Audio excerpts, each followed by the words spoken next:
माझ्या मुलीला टॉर्चर करून लग्नात उभं राहणार नाही, लग्न मोडून टाकीन. आधीच माझ्या मुलीची लग्न 2 ठिकाणी मोडली. त्याच्यातही हे लग्न मला जबरदस्तीने करावं लागलं. त्यातही लग्नाला तयार झालं तर त्यांनी अशी मानसिकता करून ठेवली. हे मोबाईलचं चॅटिंगच्या बाबतीत तुम्ही की त्यांनी सरळ सरळ माझ्या चारित्र्यावरती संशय घेतलेला. दुसरी गोष्ट राहिली मोबाईलचा, तर त्यांचा असा आरोप आहे की माझ्या मुलीचा मोबाईल मी काढून घेतो.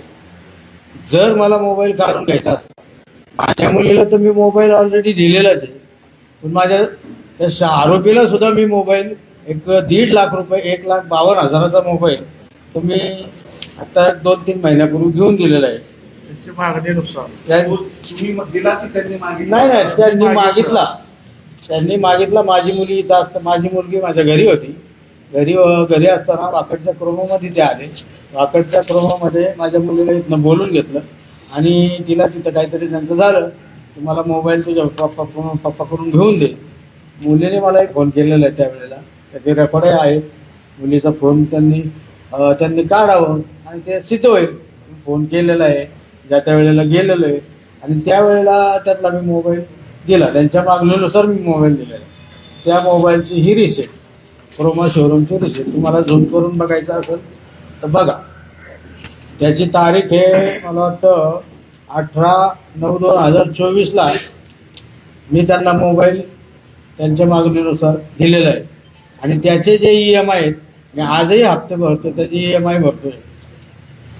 ते बँकेचं स्टेटमेंटवरती तुमच्याही लक्षात येईल आणि वकील साहेबांनी त्याचं स्टेटमेंट काढून घ्या. दुसरा आरोप होता तो म्हणजे हुंड्यासाठी आम्ही छळ केला नाही. 40 लाख आमच्याकडे 5 कोटीच्या गाड्या आहेत, तर 40 लाख फॉर्च्युनर आम्ही कशाला मागू. इतकंच नाही तर वैष्णवीच्या नावावर जी काही जमीन होती तिथं सुद्धा आम्ही हक्क सोडपत्र देऊन टाकलं होतं. आम्ही स्वतः वैष्णवीला घरी घेऊन गेलो होतो आणि आम्ही सही दिली असं त्यांचा आरोप होता. त्यामुळे हुंड्यासाठी आम्ही छळ केलाच नाही असं त्यांनी हुंड्यासाठी छळ केला नाही, तसं काही नाहीये. हुंड्यासाठी छळ केला नाही म्हणता, गाडी मागितली नाही म्हणता. तर मी 5 कोटीच्या गाड्या आहेत त्यांच्याकडे म्हणतात, तर मी ही MG हेक्टर गाडी बुक केलेली आहे.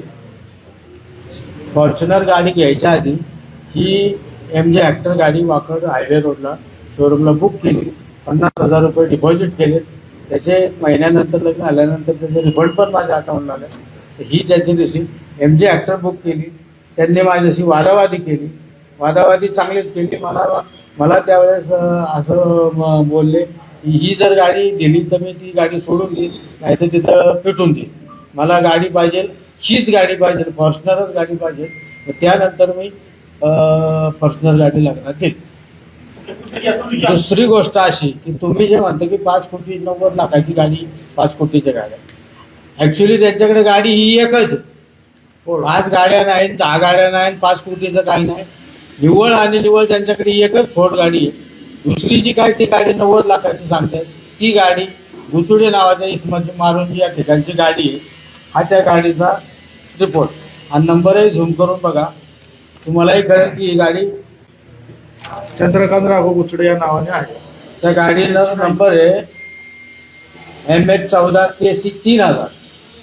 त्या गाडीचा नंबर पोलीस स्टेशनला ती लावलेली असत, ती गाडी चेक करा, तेही बघा.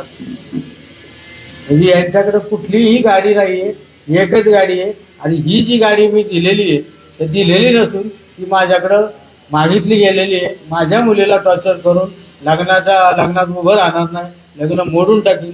आधीच माझ्या मुलीची लग्न 2 ठिकाणी मोडली. त्याच्यातही हे लग्न मला जबरदस्तीने करावं लागलं. त्यातही लग्नाला तयार झालं तर त्यांनी अशी मानसिकता करून ठेवली की माझ्याकडे ह्याची मागणी, सोन्याची मागणी, गाडीची मागणी, चांदीच्या ताटाची मागणी, गौरीची मागणी.